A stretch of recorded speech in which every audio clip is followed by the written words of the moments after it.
And it says good to go. Welcome everybody to the last session of the day, and thank you so much to DigiShares for inviting me to have the pleasure of hosting this distinguished panel. As those of you that have been here throughout the day may have noticed that most of the names are the same, although one of the faces have changed. So I would encourage our so far undercover guest going under the name of Ajit to start introducing yourself and set the scene straight so that we know who we are dealing with, and then we can move on to a brief introduction of the other speakers. But over to you, formerly known as Ajit. Hello everyone, my name is Mark Ziller. I'm a colleague of Ajit, which is a great guy that you saw a bit earlier today during the panels and the presentation. And I'm the integration lead of Aave. We are the liquidity protocol of decentralized finance, and I'm very happy to be among you guys today. Excellent, thank you so much. And for those that have missed the previous presentations, Ed, could I ask you to give a very brief introduction to yourself? Sure. Hi, I'm Ed Nwakati. I'm founder and CEO of RedSwan.io. We are a blockchain real estate community. We provide high quality institutional product for the blockchain in terms of commercial real estate. Excellent, thanks Ed. And Joe, if you could do the same. Yes, hello. I'm Joe Bronkers from the Netherlands. I'm co-founder and one of the board members of 5RE, the Foundation for International Blockchain and Real Estate Expertise, a non-profit that tries to educate, research, bring people together in the intersection of blockchain and real estate worldwide. Excellent, thank you. And last but not least, Christian. Yes, my name is Christian Grahn, and I am the chairman of the board of Fair House Distillery. And Fair House Distillery is a distillery that primarily makes whiskey, but we have also embraced tokenization into our business model. Excellent, thank you. And we actually also hope that Claudio will rejoin, but as he was suffering some technical difficulties, we are starting up without him, but hopefully he will join later. So throughout the day, we've been discussing and hearing a lot about the benefits of and the opportunities of tokenizing real world assets. I would like to actually start with you, Christian, this time around. You did say you come with a technical background, so you had knowledge about blockchain technology, but still you represent a business coming from the outside into this. What fascinated you with the tokenization? What were the opportunities you saw? Well, it was definitely access to a wider audience, or more broad-based kind of financing, especially coming from the Faroe Islands, which is a microcosmos. It's a very small place. There are 50,000 people, in the middle of nowhere. And yes, we're part of Denmark and so on, but still financially we are two different entities. So it's very difficult actually to get any kind of financing. So we just realized that, if we opened up for tokenization, then we could reach a much broader audience. Also, the regulations are getting there, and the regulations are in big entities like EU and US and so on. So that was really what motivated us to go in that direction. Okay, thank you. And on the regulatory stuff, we will certainly come back to that. Well, Ed and Joe, you both represent sort of the real estate angle into this, and it seems like so far that real estate has been the most successful asset class in terms of getting traction for tokenization. So starting with Joe, why do you think that is? Yeah, I think real estate, perhaps real estate is obvious, a very attractive asset class. But if you look in the market, it shows that there, like we researched, there are many initiatives. But if you look to real traction, getting traction by clients, by customers, only 25% of all the initiatives that start find somehow connection with the market. And I think real estate is a big class with lots of big tickets, and fractionalize them, make them available for a wider audience. That's a big story. But the market also is a kind of a closed market that's difficult to enter. And I think there's still some difficulties to really get the attraction. And so I think, yes, it is, but also there are some hurdles to take. Yeah.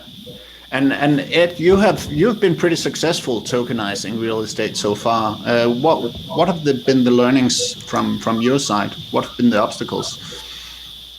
Well, I think knowledge about the industry has been the most prevalent challenge for us. We spent a lot of time in 2018 educating property owners as well as investors on the benefits of tokenization. But when you start looking at from the building owner standpoint, they have a lot of equity trapped in their asset, and typically they have to liquidate that asset by selling it with a 100% exit in order to get their equity out of it.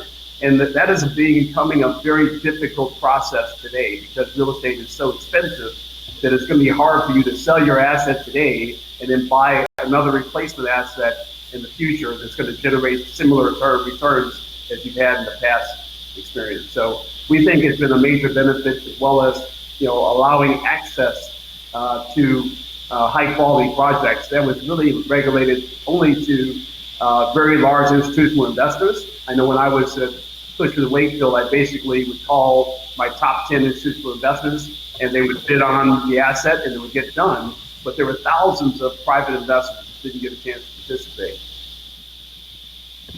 Excellent. And I mean, one thing is understanding the technologies, the options of tokenizing a real world asset, but then taking that real world asset and deploying it into a DeFi protocol. How do you go about telling? How do you tell your mom what you're doing?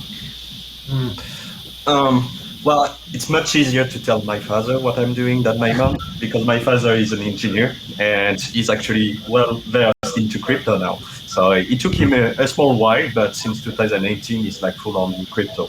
My mother is a bit more complex because she doesn't have this engineering background, but she shares something that is very common, is that she's not fully satisfied with the traditional finance ecosystem, and crypto being an alternative, or at least a different path, is something that is very interesting to her.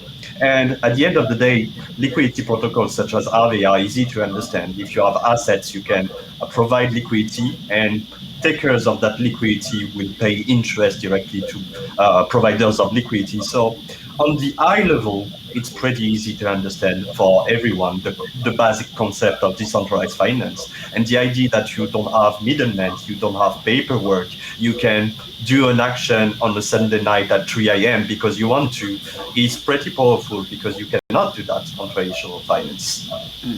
And how do you see that linking to tokenized building or tokenized distillery?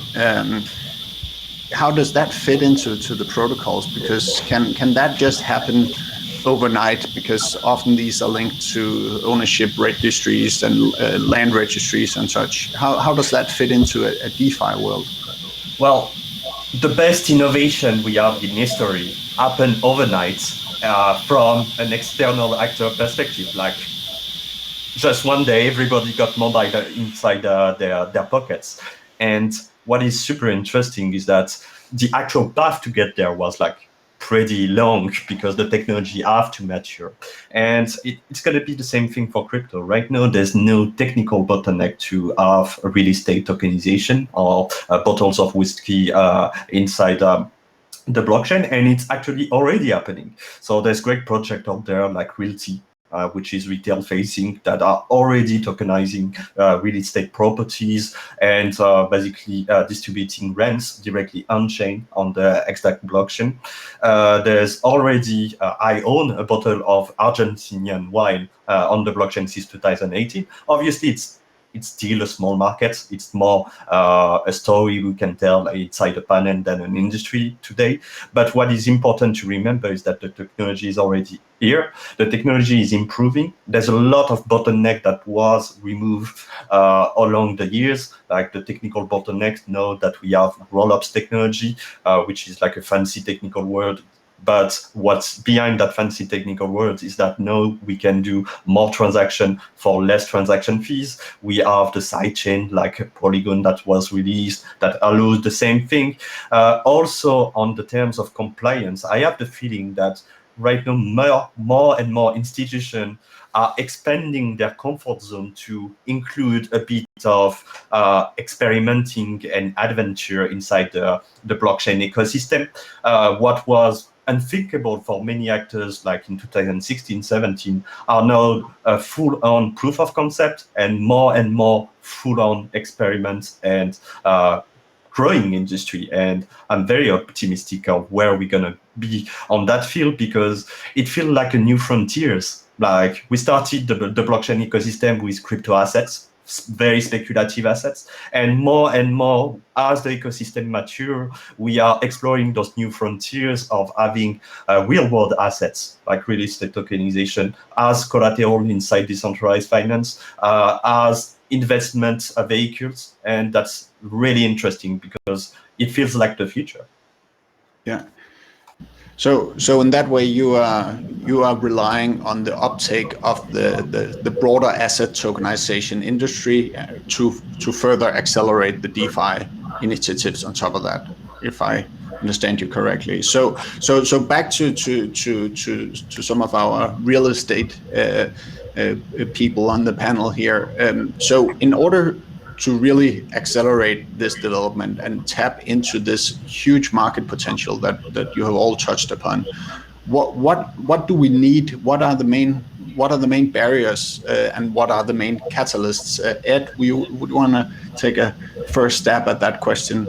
Sure. I believe that what we need is more institutions to get involved into acquisitions of real estate that's been tokenized. I think that there's a lot of interest. We've talked to many, Fortune 500 organizations that would like to be involved. They're starting off by getting involved in the crypto aspect in terms of buying and selling and custodying of cryptocurrencies. But I think that's going to parlay more into the digital real estate. That's just because I think more financial institutions are looking for more stability in terms of investment offering, and I think that real estate provides a more traditional type of stability in terms of investment with growth. And so they're going to get into digital currencies, but I think at the end of the day, they're going to be allocating a good balance towards commercial real estate.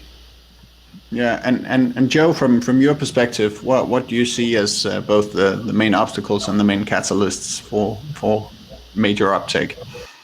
I think the real estate that is going to be tokenized, we have to look to the appealing examples for that. And the real estate, the institutional investors, there's too much money looking for investments in real estate. So actually, it's not difficult to find real estate.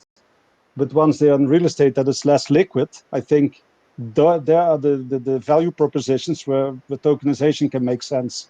For example, if you have a government rented building somewhere in a province capital, this is not a high liquid market, perhaps. And if you have a government building, you have a big market. Similar as the distillery that we have in the Far East. It's for the location, it's a very big building, and there's not a big market for it. So if you can fractionalize this market, have more people entering into the market, I think only by doing that you can add value. And I think we have to find those examples and showcase them to the world and show to the people, the large audience, that these are the examples that really bring value with tokenizing real estate. And Christian, as the one that has gone through this process, what did you feel hands-on were the biggest obstacles, and also what helped you along the way? Well, the biggest obstacle is regulation. I mean, that's number one, huh? Because technically, I mean, there's nothing to hinder in doing a cask management system where you can tokenize, whiskey casks, and then and the same with the real estate, all the different warehouses and the visitor centers, and of course the STO or the shares. I mean, first of all, I mean, it is legislation because if you want to reach a wider audience worldwide, then you have to think about the legislation worldwide. So somehow you have to pick EU as one entity, 450 million people or potential investors. And then you have the states. You have to go to SEC or something like that, at least for the when you are selling shares. I'm quite not sure. I don't know that yet. But when you are fractalizing or tokenizing the whiskey casks, for example, I think that's a completely different story, because then you're not buying basically any shares or any security or anything. It is like, you can see it as purchasing some kind of a bond. You're borrowing money, or there's different setups in that one. So technically, I completely agree with Mark that we are in a place now, with blockchain technology. The bottlenecks have been eradicated, not completely, but a lot of them. And the foundations for actually creating these kind of tokenized systems with registries and so on, they're in place. The next step would be creating exchanges where people actually can put their tokens up for sale. Yeah, thank you, Christian. And actually, funny note that this year actually marks the 25th anniversary of my first whiskey cask purchase, as a distillery opened in '96 on the Isle of Arran, and they were looking for liquidity, so they sold off future casks. But that was way before any kind of blockchain involvement. This is where the disruptiveness of blockchain enters the picture, because now you can tokenize it. Back in the days, you bought a share in it. I know it's fairly the same, but here you can reach out to a much wider audience. And also, you would know then that the returns of an investment in a cask is pretty okay. That is by far the best investment I've ever made, and also by far the most fun asset to liquidate in so many ways. Okay. So, but picking up on your point on regulation, you're talking about the EU. Ed, how do you see it in the States? We've heard a couple of times throughout the day that in some ways the SEC seem to be ahead of the curve, despite all of these STOs are basically run on exemptions rather than on the fullness of the regulation. How is your view of the status of the regulation in the US these days? I think that the SEC and FINRA have done a very good job of being able to promote the STOs as opposed to ICOs to the marketplace. And as long as you follow the regulation guidelines they provide, that it makes it pretty straightforward in terms of how to do business. So, we are focusing only on accredited investors for both Reg D and Reg S. We're not looking at Reg A or CF right now, but I think the SEC is also dumbing down some of the requirements of being a accredited investor by making it a little bit more open. In some regards, there's their financial obligations and criteria, but they're also now allowing people who have industry experience in terms of finance or in terms of investments to also be considered accredited investors. So I think that pool is starting to grow. We are very happy to work with accredited investors because we know they're very active and their average purchase price is much larger than the non-accredited.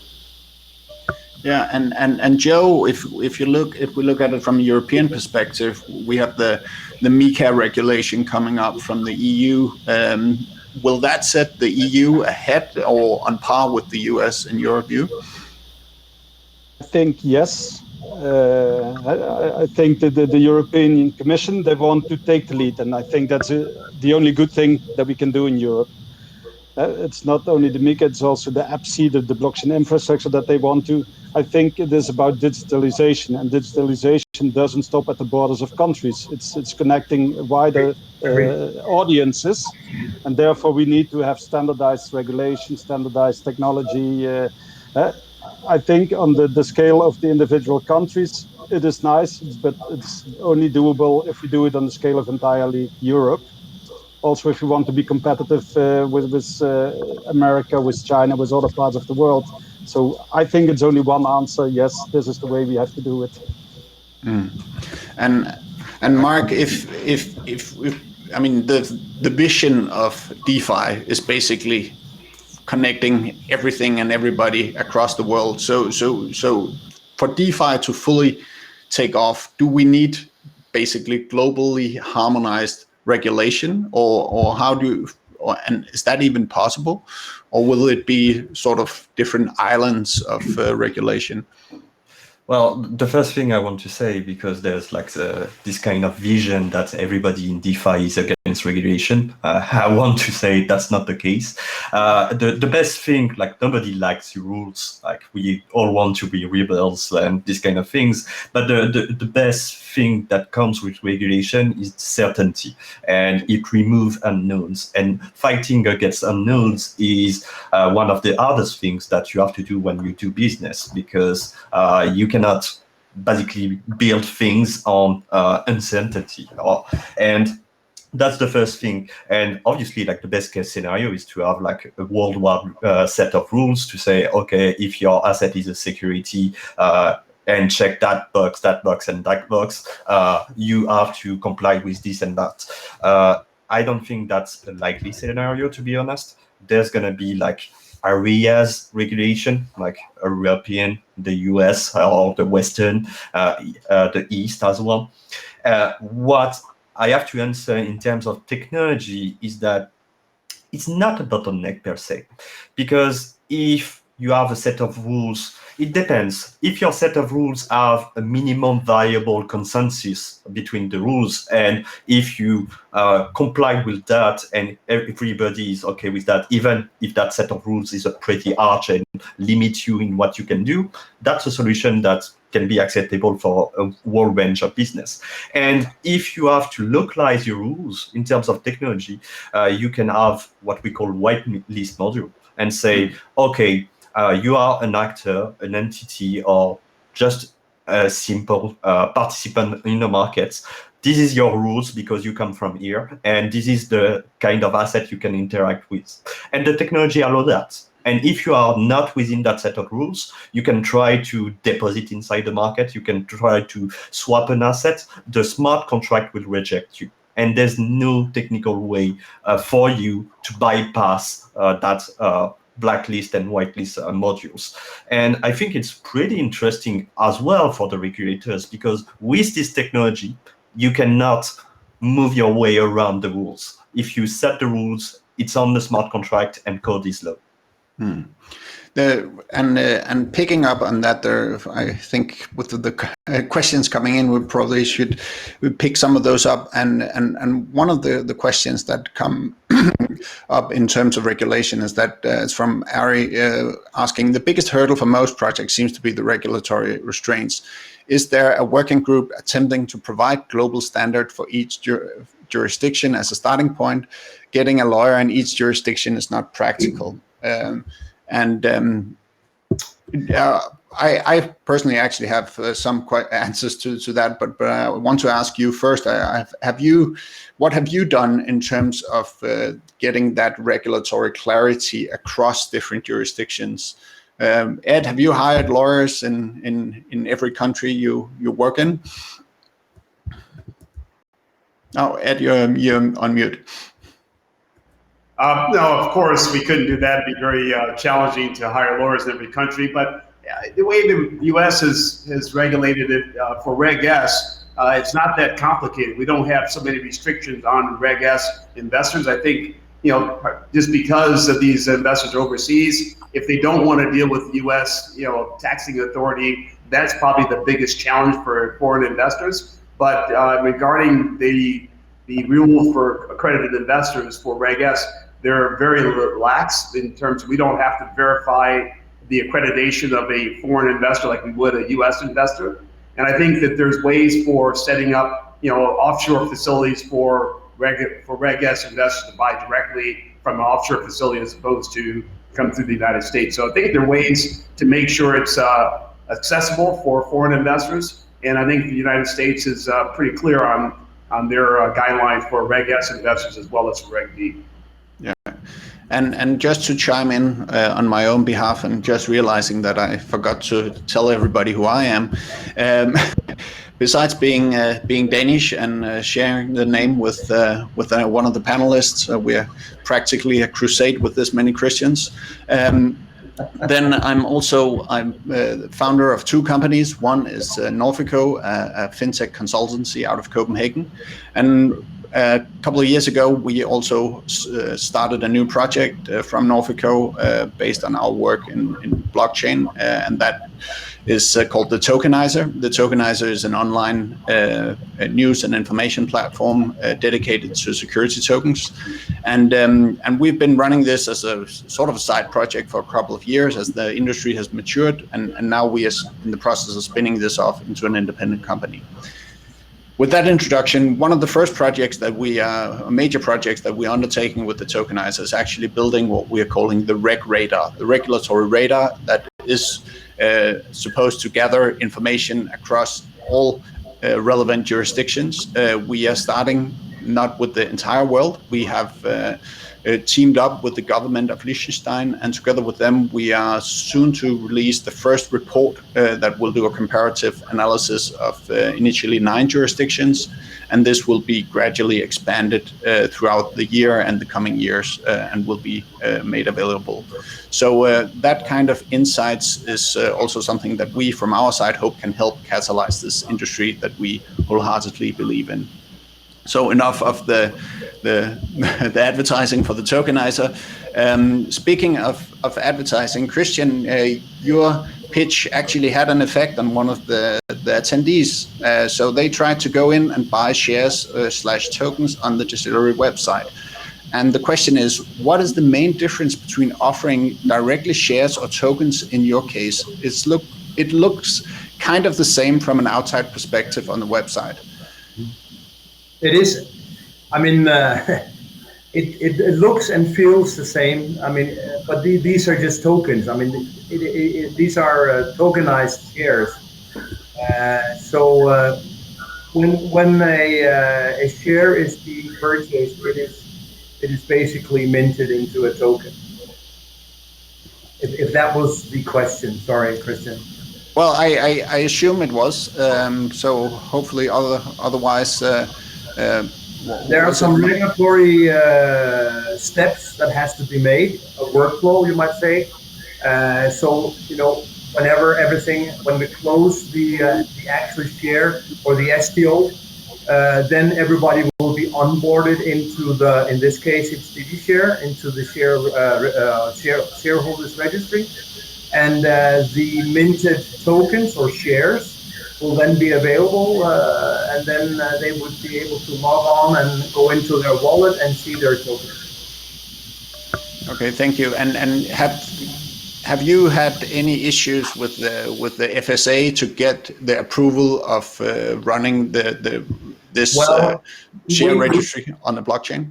Yes, we have had some challenges because it is Faroese legislation. Faroe Islands is a part of just to highlight the problems with jurisdictions. Even though Faroe Islands is a part of the Kingdom of Denmark, basically it is a part of Denmark. It is not a member of the EU like Greenland, and we have our own home rule which are legislating about these things, but it is actually governed by Finanstilsynet, which is the Danish equivalent of SEC. And while in Denmark you have the new legislation with the prospective directive, which is harmonized up against EU's 8 million euro, then you don't need a prospectum and all that stuff. But we needed to make a prospectum that was that had to go through the Danish Finanstilsyn and being godkendt. What's that called? That's called approved. Yeah, that's the word. Yeah. So there's definitely some challenges with regards to the regulation. And jumping a bit here, we have a question or maybe an attempt to do some matchmaking from one of our attendees here. That's Björn asking, how can Aave help Red Swan, given that they are the leading real estate token marketplace in the US? So I don't know if Mark will answer or if Ed will answer how you can help each other out. Well, you want to start, Ed? No, you go ahead. I want to hear what you have to say as well on this question. So in terms of technology, we have a new services that is have been heavily talked about recently, called Aave Pro, that allows institutions to onboard assets in what I can call a compatible compliance comfort zone way assets inside the markets. What I mean by that is that there's a full whitelist module, so you can make sure that every participant of that market will be KYC, AML compliance, all these kind of things, and it's designed and tailored to host real-world assets. So real estate tokenization are part of that. There's also new technology of what we call Oracle on the blockchain, so price feed update, how to incorporate the valuation of this kind of assets inside the blockchain. That's also a technical thing that is important. So basically, we are only a few weeks away to have a fully fledged solution that can host this kind of assets that can be used as collateral to basically take liquidity using that as collateral, or basically use liquidity to get this kind of asset and get exposure to this kind of asset in a fully compliant environment. And that's where there can be some kind of matchmaking. We are already working with a few partners on real estate tokenization, and we will be more than happy to work with you, Red. Awesome. Well, I had a lot of DeFi companies call me the past 6 months to stake commercial real estate around their coins in order to facilitate some of the DeFi transactions that they have. I didn't understand that process well enough to really say yes, but I'm open to hearing more. I do know that a lot of the loans that are taking place on DeFi are using both hedging on puts and calls in order to kind of stabilize the fluctuation of the cryptocurrencies. And I think if they use commercial real estate tokens as a base there, they would probably eliminate some of those hedging costs, because the real estate has its value. All the real estate we work with are institutional quality properties that don't fluctuate much in value. Even when you look at the pandemic, apartments have survived and held their values and their occupancies very well. So you don't see those large, 10, 15% type of fluctuations in the type of assets that we bring to the market. So I think there might be a good marriage between solid quality, institutional quality commercial real estate and DeFi working together. I really do. Thank you both. While we do have a lot of more questions, we unfortunately do not have much more time. Time flies in good company. It has really been a pleasure hearing your thoughts, and from what I can tell, you're all pretty optimistic in terms of maybe not 2021, but at least 2022 will be where we will see the industry will take off. So if we look at, we heard earlier that this typical, we overestimate the short-term impact and underestimate the long-term impact. When, and just a quick round to wrap up, when do you think the tipping point will be? When will we see tokenization of real-world assets, and maybe the first asset class being real estate? When will that start to become mainstream? Starting with you, Joe. Yeah. I'm thinking. You can almost hear me thinking in Denmark. I think perhaps the investment tokenization might be one that will perhaps take some more years, but I see some other tokenization opportunities. I think a physical object that can be represented by its digital, let's say, token as a digital twin. If you can, like the maintenance book of a car, if you can store more information about the asset, which is also necessary if you want to create tokenized investment assets. I think creating abilities to store information and let that be packed in a token. I think there, perhaps for the next 2 to 3 to 4 years, we will see more market take up. But then the market gets more familiar, and I think the legislation is an important hurdle that we can solve in the in between. So after 3, 4, 5 years, I think the investment turning point will come closer. Mm-hmm.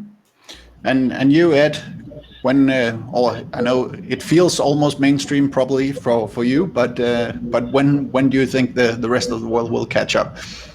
I first of all, we're closing our first transaction next week, and we're excited about that. It's a $46 million transaction, and I see that more property owners are leaning in, very interested in this. I've heard the story from many people in our industry who are saying that we need the liquidity first before we can really start seeing more adoption. And you've seen a tremendous amount of ATSs established themselves in the marketplace since the past 24 months. So I think that liquidity option out there is available. But what I think is lacking is the quality of product and the amount of product in the marketplace.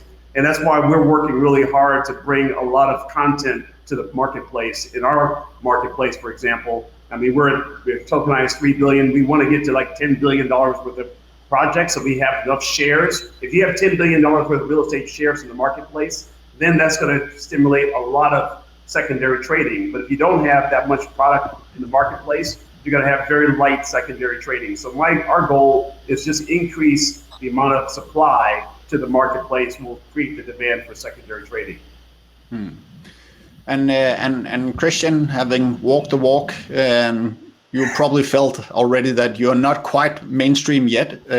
What would your projections be? When would this funding mechanism be available to everybody? I think small companies, at least on the world stage, like ours, you will see maybe around, as soon as the legislation is in place, and you would see maybe some standard smart contracts issued actually by the authorities, SEC or Danish Financial Institution or whatever, you would see a much more activity. But I think in the fairly mainstream for small SMVs, I would say 25 or something. I really think that there are some spearheads here that has to prove that it actually can be a good investment, and then you will see, a popular demand, so to speak, within, of course, the regulations. And finally, Mark, from a DeFi perspective, do you think that will it be DeFi pulling asset tokenization, or will it be asset tokenization pushing DeFi? It's definitely going to be both, and it depends on everyone's definition of mainstream. But I'm fairly convinced that the turning point on that field will happen this summer.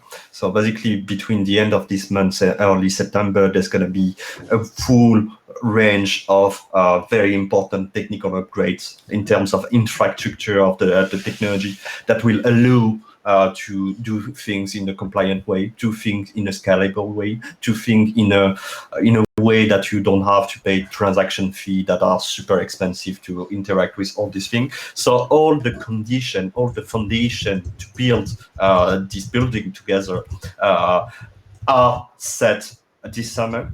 There's already $20 billion of liquidity into Aave.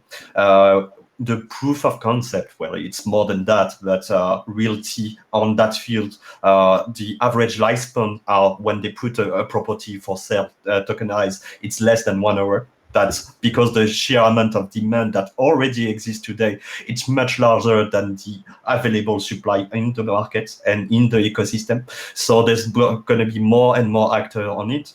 And I don't know if that's considered mainstream, but I think $10 billion of a real-world asset tokenization inside a public decentralized blockchain in 2021, it's more than safe as a bet.